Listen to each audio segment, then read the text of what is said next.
سلامونه وخت مو په خیر د زیرو نیوز 23 ورځنیو سپورټي خبرونو ته ښه راغلاست. دوشنبه د 1404 هجري لمریز کال د سلفاخي شپږمه او د 2026 زیږدیز کال د جنوري 26مه ده. مننه چې له موږ سره یاست. زموږ پاڼې هرومرو خوښې کړئ. لومړی خبر ده چې د 19 کلنو نړیوال جام سوپر 6 پړاو کې د افغان لوبډلې او سریلانکا ترمنځ لوبه روانه ده. د 19 کلنو نړیوال جام سوپر 6 پړاو په لومړۍ لوبه کې د افغانستان او سریلانکا د لوبې ډګر ته ښکته شوي دي.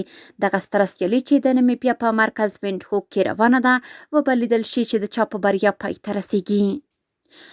د درې ترکمن د لورزده د جدول سر ته وخوت.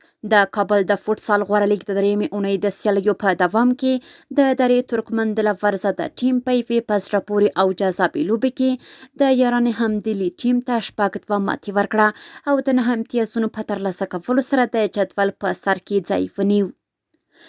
اف سی پېشتاز لوبډلې په خپله دویمه لوبه کې بریا خپله کړه.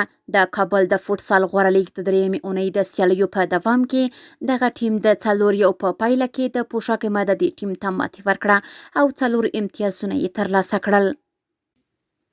د هلمند ولایت په مرکز لښکرګاه کې د فوټسال غوره لیګ سیالۍ د قیس غني لوبډلې په اتلولۍ پای ته ورسېدې. په دې سیالیو کې 9 لوبډلو ونډه اخیستې وه چې له سختو سیالیو وروسته قیس غني لوبډلې په 20 نمرو لومړی مقام او سباون هاشمي په 14 نمرو دویم مقام خپل کړ.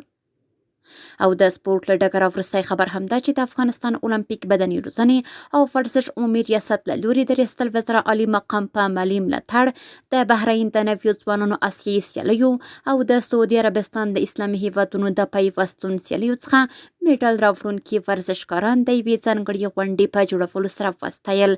د ویلو ده چې د دې ستاین غونډې په پایله کې میډال راوړونکو ورزشکارانو ته بیلابیل ډوله موټرونه، موټرسایکلونه او روزونکو ته یې مختلفې ډالۍ ورکړل شوې.